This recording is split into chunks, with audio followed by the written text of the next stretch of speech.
இப்போது புதிய அறிமுகம் ஆச்சி ஹோட்டல் சாம்பார் 50 கிராம் ரூபாய் 20 மட்டுமே. சம்மர் வந்தாச்சு. What's your plan for this holiday? எங்க கிட்ட விட்டுருங்க, நாங்க பாத்துக்கிறோம். GT Holidays, South India's #1 travel brand. அமெரிக்காவுடைய நீர்மூழ்கி கப்பலிலிருந்து ஏவுகணை அமெரிக்க ஜனாதிபதி ட்ரம்புடைய ஒப்புதலோடு தாக்கப்பட்டிருக்கு. அது இந்திய அரசாங்கத்துக்கு தெரியுமா தெரியாதா? இந்த இரண்டாம் உலகப் போருக்கு பின்னாடி நீர்மூழ்கி கப்பல் நம்முடைய இந்திய பெருங்கடலில் நம்ம கன்னியாகுமரிக்கு பக்கத்தில் எங்கேயாவது கேள்விப்பட்டிருக்கோமா? நம்ம என்ன நினைச்சிட்டு இருக்கோம், ஈரான்ல யுத்தம் நடக்குது, இஸ்ரேலுக்கும் ஈரானுக்கும் சண்டை நடக்குது, தூரமா இருக்கின்ற நாடுகள், நமக்கு ஒரு பிரச்சனையும் இல்லை அப்படின்னு நினைக்கிறோம்ல. அதற்கு இன்னைக்கு ஒரு அதிர்ச்சியை கொடுத்துட்டா நம்ம வீட்டில இருந்து போன கப்பலை ஏவுகணை மூலமாக தாக்குன்ற ஒரு காட்சி. இதற்கு இந்தியா எந்த விதத்திலையும் பதில் கொடுக்காம இருக்காங்க. நீங்க சொன்னீங்க இலங்கை காப்பாத்தினாங்க, இலங்கை சின்ன நாடு, நீ எப்படியா காப்பாத்தினு அமெரிக்கா கேட்க மாட்டானா? இப்போ இது எல்லாம் பார்க்கும் பொழுது நாம் அமெரிக்காவிடம் அச்சப்படுகிறோமா? நமக்கு ஒவ்வொரு நாளும் 50 லட்சம் பேரல் கச்சா எண்ணெய் இந்தியாவுக்கு வந்துட்டு இருக்கு ஹார்மோஸ் மூலமா. அந்த வழித்தடத்துல இன்னைக்கு தடைப்பட்டு இருக்கிறது. நம்ம அதை பத்தி யாரும் பேசல. வடகொரியா, எந்த நாடும் வடகொரியாவை சேர்த்துக்க மாட்டாங்க. இன்னும் சொல்ல போனா வடகொரியாவுடைய அதிபர் கிம், நாங்க அணு ஆயுதம் செய்யறோம், எங்கள்கிட்ட சண்டைக்கு வாங்க. யாரும் ஏன் சண்டைக்கு போல வடகொரியாவோட? நக்கீர நேயர்களுக்கு வணக்கம். இந்த நேர்காணலின் சிறப்பு விருந்தினர் மனிதநேய மக்கள் கட்சியின் மாநில அமைப்பு செயலாளரும் எழுத்தாளருமான திரு புதும்படம் ஹலீம் அவர்கள். வணக்கம் சார். இஸ்ரேல் அமெரிக்கா 2 நாடுகளும் சேர்ந்து ஈரானை தொடர்ந்து தாக்கிட்டு வரதை பார்த்துட்ருக்கோம்.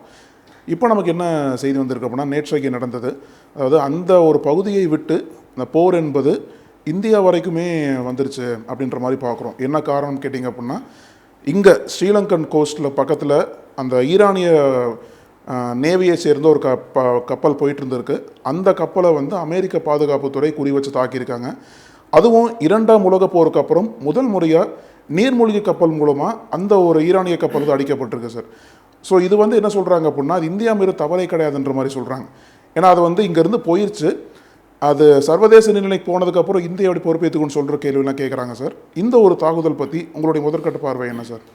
அந்த ஈரானுடைய கப்பல் நேற்று தாக்கப்பட்டிருக்கு. நீங்கள் சொன்ன மாதிரி குமரியிலிருந்து 22 நாட்டுகள் தூரத்தில் இலங்கை கடற் எல்லை பகுதியில், இது ஒரு சர்வதேச எல்லை பகுதியில் தான் தாக்கப்பட்டிருக்கு.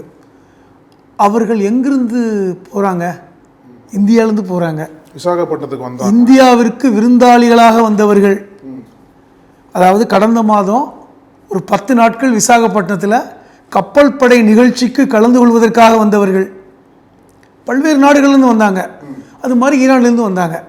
வந்து கலந்து கொண்டு நம் நாட்டுடைய விருந்தினர்களாக இருந்து நிகழ்ச்சியில் கலந்துக்கிட்டு இந்தியாவில் தாஜ்மஹாலிருந்து எல்லாத்தையும் சுற்றி பார்த்துட்டு 180 பேர் கொண்ட அந்த கப்பற்படை மாலுமிகள் அவர்கள் ஒன்றும் போருக்கு போகலை. இந்தியாவில் வந்து நிகழ்ச்சியில் கலந்துக்கிட்டு நம்முடைய விருந்தினர்களாக இருந்துட்டு நம்ம வழி அனுப்பி வச்சோம். அஃப்கோர்ஸ் சர்வதேச எல்லையில் தாக்கப்பட்டிருக்கிறார்கள், அதெல்லாம் கரெக்டு தான். ஆனால் எந்த எல்லையில்? இந்திய பெருங்கடலில். இந்திய பெருங்கடலும் அரபிக்கடலும் சந்திக்கின்ற இடத்துல அந்த எல்லையில் வச்சு தாக்கப்பட்டிருக்காங்க. அது வெறும் சாதாரண கப்பலில் தாக்கப்படலை, நீர்மூழ்கி கப்பல். நான் என்ன கேட்குறேன், இப்படி ஒரு நீர்மூழ்கி கப்பல் அங்கே இருந்தது அரசுக்கு தெரியுமா தெரியாதா? அப்போ எத்தனை நீர்மூழ்கி கப்பல்கள் அங்கே இந்திய பெருங்கடலில் இருக்குது? அப்போ இந்தியாவுடைய அந்த பாதுகாப்புக்கு இவ்வளோ பெரிய அச்சுறுத்தல் இருக்கிறது. உள்துறை அமைச்சகம் பதில் சொல்ல வேணுமா வேணாமா? நான் என்ன கேட்குறேன், 180 பேர் கொண்ட ஒரு ஈரானிய கப்பல், அது ஈரானிய போர்க்கப்பல் தான். ஆனால் போருக்காக போகலை, பல்வேறு நாடுகளிலிருந்து வந்த கப்பல்கள் நம்ம வழி அனுப்பி வச்சோம். நம்ம வீட்டுக்கு விருந்தாளியாக வந்தவங்கள வழி அனுப்பி வச்சு அடுத்த தெருவில் போகும்போது ஆக்சிடென்ட் ஆச்சுன்னா நான் என்ன கேட்குறேன், அப்படி விபத்து ஏற்பட்டால் நம்ம வீட்டை விட்டு போய் அடுத்த தெருக்கு போயிட்டாங்க, நமக்கு சம்பந்தம் இல்லை, பைபாஸுக்கு போயிட்டாங்க அப்படின்னு சொல்லி நம்ம இருந்துருவோமா? அல்ல நம்ம ஓடி போய் பார்ப்போமா? அவர்களை ஓடி போய் காப்பாற்றுவோமா? ஆனால் ஸ்ரீலங்கா பண்ணிட்டாங்கல்ல சார். அதை தான் சொல்கிறேன், ஸ்ரீலங்கா பண்ணிட்டாங்க, இந்தியா பண்ணலை. அந்த போர்க்கப்பல்களை எங்கிருந்து தாக்கப்பட்டது? அமெரிக்காவுடைய நீர்மூழ்கி கப்பலிருந்து ஏவுகணை அமெரிக்க ஜனாதிபதி ட்ரம்புடைய ஒப்புதலோடு தாக்கப்பட்டிருக்கு. அது இந்திய அரசாங்கத்துக்கு தெரியுமா தெரியாதா? நான் என்ன கேட்குறேன், வட இந்தியாவில் காஷ்மீரில் பாகிஸ்தான் தீவிரவாதிகள் ஊடுருவி விட்டார்கள் அப்படின்னு சொல்லி கொந்தளித்தோம், தேசபக்தியை பற்றி பேசினோம். உள்துறை அமைச்சகம் தான் பதில் சொல்லியிருக்கணும், ஆனால் என் வாயை திறக்கலை. ஆனால் தேசபக்தி, தீவிரவாதிகள் வந்து விட்டார்கள் அப்படின்லாம் கொந்தளித்தோம்ல. அப்படி ஊடுருவ நடந்ததுக்கே நம்ம வந்து கோவப்பட்டோம். ஒரு நீர்மூழ்கி கப்பல் நம்ம எல்லைக்குள்ள இருந்திருக்கு, நம்முடைய விருந்தாளிகளை வந்து குறி வச்சு தாக்கியிருக்காங்க. அந்த கப்பல்கள் சின்ன பின்னமாக்கப்பட்டு கிட்டத்தட்ட 87 பேர் கொல்லப்பட்டிருக்காங்க, 61 பேர் உடல் காணோம். சார் அது வந்து இன்டர்நேஷனல் வாட்டர்ஸ் தான், சர்வதேச எல்லை பகுதியில் வந்து யார் வேணா வரலாம். நம்மளோட எல்லைக்கு கிராஸ் பண்ண நான் என்ன கேட்குறேன், இந்திய பெருங்கடல், பாக் ஜலசந்தி, இந்த அரபிக்கடல் பகுதிகளில் பெரிய நாடாக இருப்பது யாரு? நம்ம தான். நம்ம எல்லை ஒரு குறிப்பிட்ட தூரம் தான். சர்வதேச எல்லை என்பது ஆரம்பிச்சிடும். ஒரு 20 நாட்டிகள் தூரம் போனால் சர்வதேச எல்லை தான். நான் என்ன கேட்குறேன், 20 பக்கத்துலங்க நீங்கள் சொல்ல மாதிரி சர்வதேச எல்லையை தொட்டுக்கொண்டிருக்கிற இடத்துல, அப்போ வந்து இந்திய அரசுக்கு தெரியுமா இந்த விஷயம்? இந்த மாதிரி ஒரு கப்பல் போகுது, தாக்கப்படும். நான் என்ன சொல்கிறேன், குறைந்தபட்சம் அந்த கப்பல்கள் ஏற்கனவே யுத்தம் நடக்குது ஈரானில், நீங்கள் இப்போ போகாதீங்க, ஒரு வாரம் தாமதிச்சு போங்க. 20 நாள் இருந்துட்டீங்க இந்தியாவில், ஒரு வாரம் தாமதிச்சு போனால் யாரும் உங்களுக்கு ஒன்றும் பண்ண போகிறதில்ல. ஆனால் ஈரானி கப்பலை அந்த மாதிரி கேட்கலன்னு சொல்கிறாங்களே சார், அவங்களே வந்து இங்கே இருக்க விரும்பாம தான் அவங்க போனாங்க. அவங்களுக்கு நல்லா தெரியும் ஈரானில் வார் போயிட்டு இருக்கு. இப்படி நீர்மூழ்கி கப்பல் வந்து இந்திய பெருங்கடலுக்குள் மூழ்கி இருக்குன்னு கண்டாங்களா? என்ன கேட்குறேன், இப்போ வெளியே கப்பல் இருக்குன்னா நமக்கு தெரியும். ஒரு நீர்மூழ்கி நான் எனக்கு நீங்கள் கூட அழகாக சொன்னீங்க, இந்திய சுதந்திர வரலாற்றில் சொல்லப்போனால் இந்த 2ஆம் உலகப் போருக்கு பின்னாடி நீர்மூழ்கி கப்பல் நம்முடைய இந்திய பெருங்கடலில், நம்ம கன்னியாகுமரிக்கு பக்கத்தில் எங்கேயாவது கேள்விப்பட்டிருக்கோமா? இலங்கையில் கேள்விப்பட்டிருக்கோமா? அந்த பெருங்கடலில் மாலத்தீவு கடலில் கேள்விப்பட்டிருக்கோமா? இந்த பக்கமே எதுவுமே இல்லையே. இன்னும் சொல்ல போனால் முன்னாடி சொல்லுவாங்க, திருகோணமலையில் நம்ம கச்சத்தீவை கொடுத்ததுக்கு காரணமே வந்து இலங்கை வந்து அங்கு வந்து அமெரிக்காவுடைய இருப்பிடத்தை, அமெரிக்காவுக்கான அந்த ஏர்பேஸை கொடுப்பதற்கு முயற்சி பண்ணுறாங்க, அதை தடுப்பதற்கு தான் நம்ம கச்சத்தீவே கொடுத்தோம் சொன்னோம். பாகிஸ்தான் வந்து அங்கே இராணுவத்தை நிறுத்திடுவாங்க, அப்போ நம்ம இலங்கை நமக்கு தேவை, இலங்கையோட உறவு நமக்கு தேவை, கச்சத்தீவை கொடுத்தோம். ஆனால் இன்றைக்கி அமெரிக்காவுடைய நீர்மூழ்கி கப்பல் அங்கே இருக்குன்னா, நான் என்னுடைய கேள்வி என்னென்னா, இது ஒரு கப்பல் தான் இருக்கா? இன்னும் எத்தனை கப்பல்கள் நம்ம பக்கத்தில் இருக்குது? நம்ம தமிழ்நாட்டுக்கு பக்கத்தில் ஒரு ஆபத்து அங்கே இருக்கா? இது நேற்று ஈரானுடைய அந்த வெளியுறவு அதிகாரி கொடுத்த ஒரு பேட்டி நீங்கள் பார்த்தீங்களான்னு தெரியல, டைம்ஸ் நம்மளோட வந்தது. இனி அடுத்த குறி, அமெரிக்காவுடைய அடுத்த குறி இந்தியான்னு சொன்னார். என்னடா அது இந்தியாவை சொல்கிறார், நம்ம என்ன அமெரிக்காவோட நம்ம என்ன சண்டையாக போட்டுக்கிட்டு இருக்கோம், இந்தியாவை சொல்கிறாருன்னு. இப்போ நீங்கள் இதை பொருத்தி பாருங்கள். அப்போ நீர்மூழ்கி கப்பலை சுற்றி வச்சுருக்காங்களா தென்னிந்தியாவில்? இப்போ டார்கெட்டடா நம்ம? இப்போ இது வந்து ஒரு நம்ம பாதுகாப்புக்கு ஒரு அச்சுறுத்தல் இல்லையா? உள்துறை அமைச்சகம் பதில் சொல்லியிருக்க வேண்டாமா? எங்களுக்கு தெரியும், நீர்மூழ்கி கப்பல் எங்களுடைய அனுமதியோடு தான் நிற்கிது, எங்களுக்கு இன்ஃபார்ம் பண்ணிட்டு தான் வச்சுருக்காங்க, அது சர்வதேச எல்லையில் இருப்பது எங்களுக்கு நன்றாக தெரியும் என்று எந்த அறிக்கையாவது இன்றைக்கி உள்துறை அமைச்சகம் கொடுத்துருக்கிறதா? இல்லைங்க. அமித்ஷா வாய் திறக்கலை, எந்த அமைச்சர்களும் வாய் திறக்கலை. இது நான் என்ன சொல்கிறேன்னா, இப்படிப்பட்ட ஒரு அச்சுறுத்தல் தென்னிந்திய பகுதியில் இருப்பதை நமக்கு அதிர்ச்சி இல்லைங்க. எப்போவுமே நமக்கு எல்லா பிரச்சனை எங்கே இருக்கும்? வட இந்தியாவில் இருக்கும், பாகிஸ்தான் பார்டரில் இருக்கும், சைனா பார்டரில் இருக்கும், பங்களாதேஷ் பார்டரில் இருக்கும். இலங்கையோட பார்டரில் நமக்கு பிரச்சனை இருக்காது. பாதிப்பு ஒன்லி நம்ம தமிழக மீனவர்கள் தான் போய் மாட்டிக்குவாங்க. அதுவும் எல்லை பிரச்சனை போகுது, அங்கே எல்லைக்கு போவாங்க. அப்போ வந்து ஒரு இலங்கை நேவியோடு தான் நம்ம சண்டை போடுவோம். சண்டையும் போட மாட்டோம். இலங்கை நேவிக்காரங்க தமிழ் மீனவர்களை பிடிச்சி போயிட்டாங்க, இந்திய மீனவர்கள் இல்லை, தமிழ் மீனவர்களை பிடிச்சிட்டு போயிட்டாங்க. இது மட்டும் தான் நடக்கும்.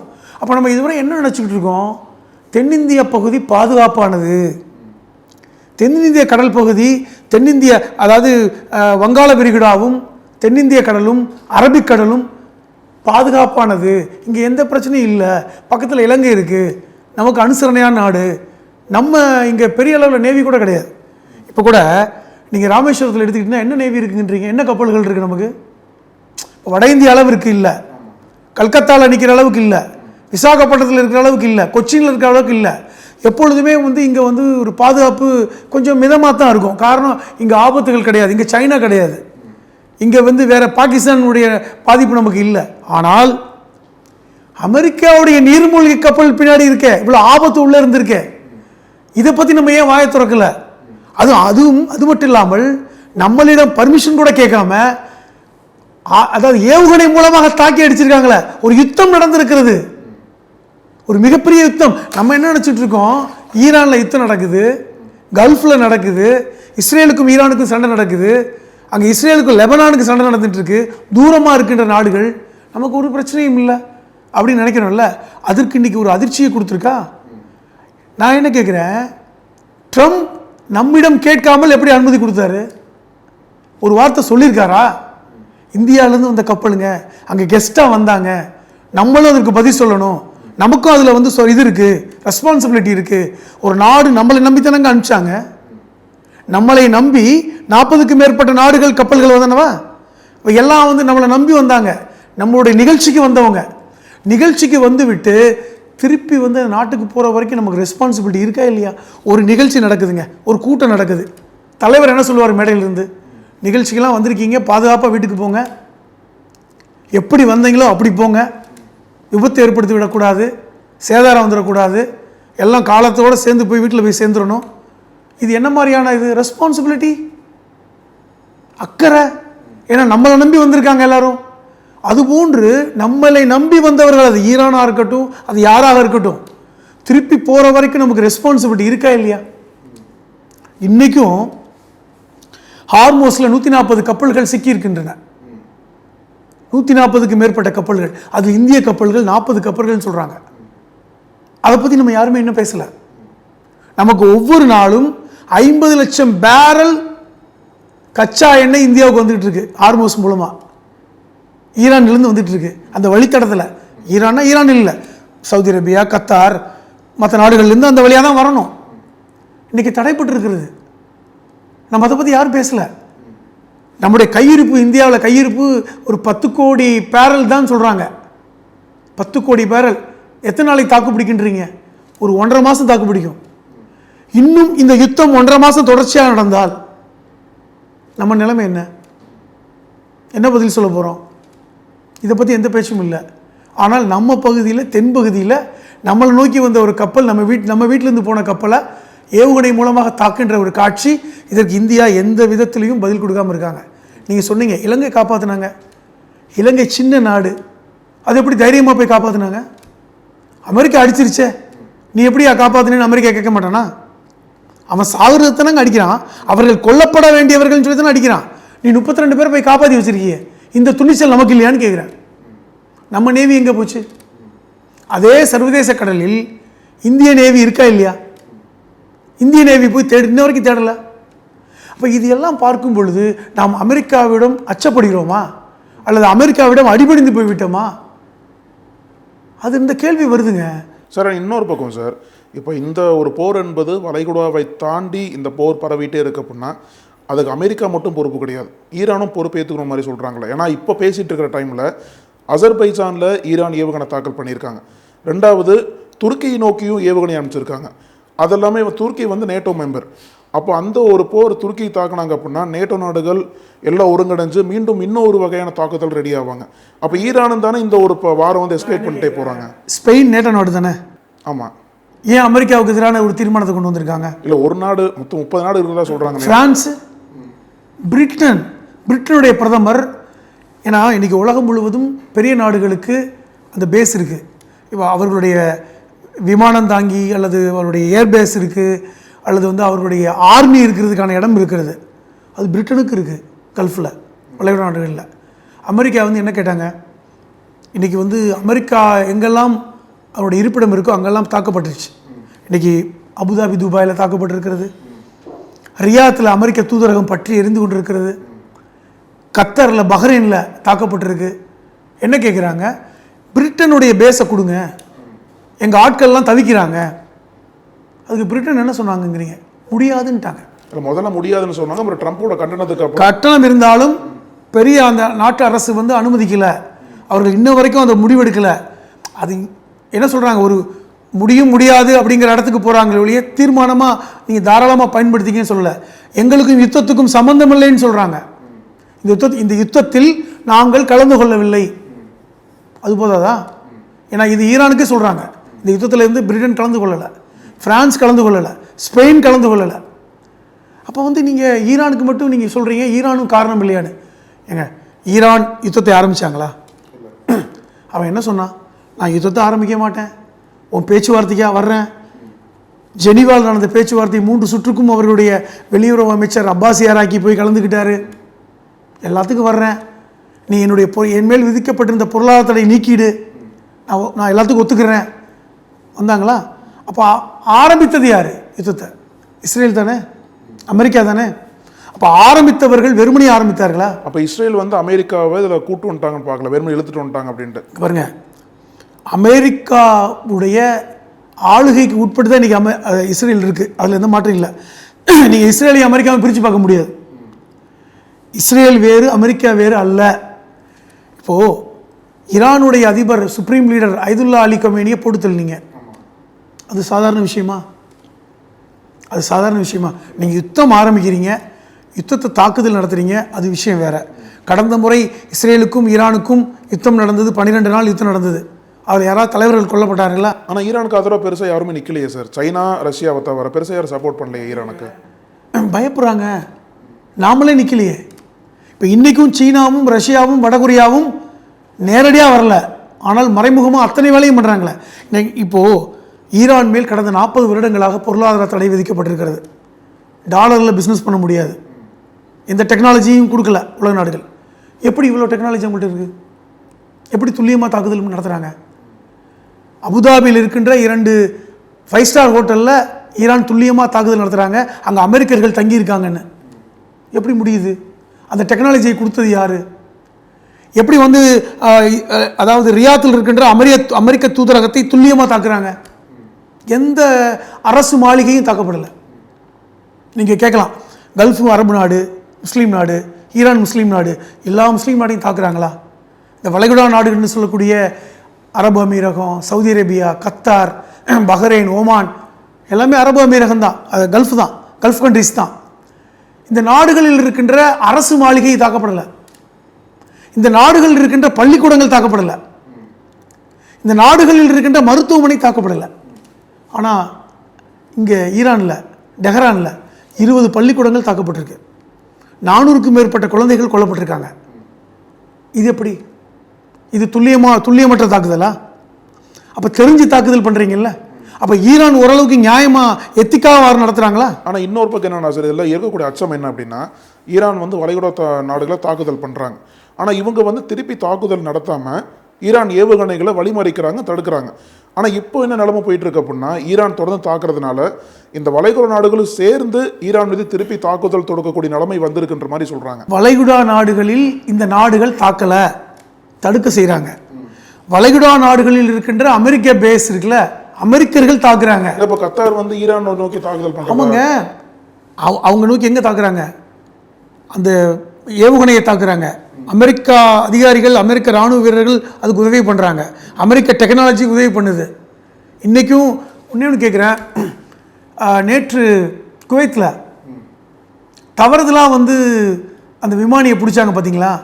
அவர்கள் அமெரிக்கர்கள் அதை சுட்டு வீழ்த்தினாங்க. ஒவ்வொன்றும் 4000 கோடியாம், 4000மோ 8000 கோடின்றாங்க. கிட்டத்தட்ட 36,000 கோடி அந்த 4 விமானங்களும் சுட்டு வீழ்த்தப்பட்டது. குவைத்து தான் கொடுக்கணும்னு சொல்லியிருக்காங்க. 36,000 கோடியை வந்து தவறுதலாக குவைத்துடைய இராணுவ வீரர்கள் சுட்டிட்டாங்க. ஏன்னா அவங்களுக்கு வந்து இந்த மாதிரி யுத்தத்தை நடத்தி பழக்கம் இல்லை, சுட்டு வீழ்த்திட்டாங்க பயத்தில். ஏனென்றால் குவைத்தும் ஈரானும் பக்கத்தில் இருக்குது. வீழ்த்தினவுடனே அவர்கள் பேராஷூட்டில் குதிச்சுட்டான், அந்த 4 போர் விமானமும் காலி, 36,000 கோடி குவைத்து கொடுத்துருன்றான். எப்படிப்பட்டது நிலைமை? எல்லாமே காசுங்க. இப்போ எல்லா ஆயுதங்களும் கொடுக்கப்பட்டிருக்கு, பயன்படுத்துகிறாங்க. ஆனால் இப்போ நேற்று கூட துபாயுடைய இளவரசர் ஹம்தான் அல் மக்தூம், அவர் தான் அடுத்த இளவரசர், அறிவிக்கப்பட்ட இளவரசர். அவர் நேற்று மக்களோடு மக்களாக மால் நின்று ஷாப்பிங் பண்ணுறார். என்ன அர்த்தம்? எந்த நம்பிக்கையில் பண்ணுறாரு? அதாவது அங்கே ஏற்கனவே இருந்த ஸ்டெபிலிட்டியை வந்து ஈரான் குலைச்சிருச்சு, அந்த நம்பிக்கையை மீண்டும் கொடுக்கணும் மக்களுக்கு. அது மட்டும் இல்லை, ஈரான் நம்மளை தாக்காது, என்ன அடிக்காது, நேரடியாக என்னை தாக்க மாட்டாங்க. அப்போ அதை நம்புகிறாங்களா ஈரான் மேலே? இப்போ நீங்கள் அமெரிக்காவை நம்புவாங்களா? நான் என்ன கேட்குறேன், ஈரானுடைய உச்சபட்ச தலைவராக அறிவிக்கப்பட இருக்கின்ற முஸ்தபா அல் கமேனி இந்த மாதிரி நடமாடினார்னா விட்டுருவீங்களா? டெஹ்ரானில் மக்கள்கிட்ட வந்து பயப்படாதீங்க நான் இருக்கேன் அப்படின்னா அடுத்த 10வது நிமிஷம் ஏவுகணை வந்துடாதா? என்ன நம்பிக்கையில் அப்போ வந்து ஹம்தான் மாலில் போய் நிற்கிறாரு, ஃபோட்டோ எடுக்கிறாங்க, பீப்புள்ஸ்கிட்ட வெளியே வந்து பேசுகிறாங்க ஓப்பன் ஸ்பேஸில். அப்போ தாக்க முடியாதா? இதே பேலஸ்டிக் விமானத்தை வச்சு ஏவுகணையை வச்சு ஈரான் டெஹ்ரான்லேருந்து அடிக்காதா? அடிக்கலை. தெளிவாக சொல்லிட்டாங்க, நாங்கள் அந்த தலைவர்களை தாக்க போகிறதில்ல, அவருடைய அரண்மனைகளை தொட போகிறதில்ல, அரசு நிறுவனங்களை தாக்க போகிறதில்ல, பள்ளிக்கூடங்களை தொட போகிறதில்ல. அதே மாதிரி சிவிலியன் இருக்கக்கூடிய இடத்துல நாங்கள் நடத்த போகிறது இல்லை. சிவிலியன் இடங்கள் கூட சில பேர் பாதிக்கப்பட்டது என்பது தடுக்கும்போது சிதறி விழுந்த அந்த ஏவுகணை தான், நாங்கள் செய்யலை. அதில் தெளிவாக இருக்கிறோம். ஒரே ஒரு கண்டிஷன் போட்டாங்க, யார்? ஈரான். இந்த அரபு நாடுகள், இந்த வளைகுடா நாடுகளில் எந்த அமெரிக்கருக்கும் இடம் கொடுக்காதீர்கள், அனுப்பிடுங்க, நாங்கள் தாக்குதல் நடத்த மாட்டோம். அமெரிக்கர்களை குறிவைத்து மட்டும்தான் தாக்குதல் நடத்துகிறோம். அப்போ இப்படி குறிவைத்து தாக்கும் அளவிற்கு டெக்னாலஜியை ஈரானுக்கு கொடுத்தது யார்? நீங்கள் சொல்கிற சோகால் சைனா, ரஷ்யா, வடகொரியா, துருக்கி போன்ற நாடுகள் தான். துருக்கி பவர்ஃபுல் நாடு தான். ஏன் துருக்கி ஈரானை தாக்கலை? ஈரான் துருக்கி தாக்க ஆரம்பிச்சிருக்காங்களே. அதாவது நீங்கள் இன்னும் திருப்பி எப்படி கொண்டு போகிறாங்கன்னா, அரபு நாடுகளுக்கும் ஈரானுக்கும் சண்டைங்கிற மாதிரி ஒரு இதை கொண்டு போகிறாங்க. என்னென்ன கேள்வி கேட்குறாங்களா சார்? துருக்கி நேட்டோ நாடு. இப்போ நீங்கள் சொன்னது போலவே ஸ்பெயின், பிரான்ஸ், யூகே எல்லாம் இதில் கொஞ்சம் நேட்டோ நாடுக்குள்ள கொஞ்சம் பிளவு இருக்கிற மாதிரி தெரியுது. இந்த ஒரு விஷயத்தில் அந்த ஒரு பிளவை பயன்படுத்தி ஈரான் வேண்டுமென்றே அந்த வாரம் இன்னும் எஸ்கலேட் பண்ணி. இல்லை, இன்னும் ஒன்று கேட்குறேன், ரஷ்யா நேட்டோ நாடா?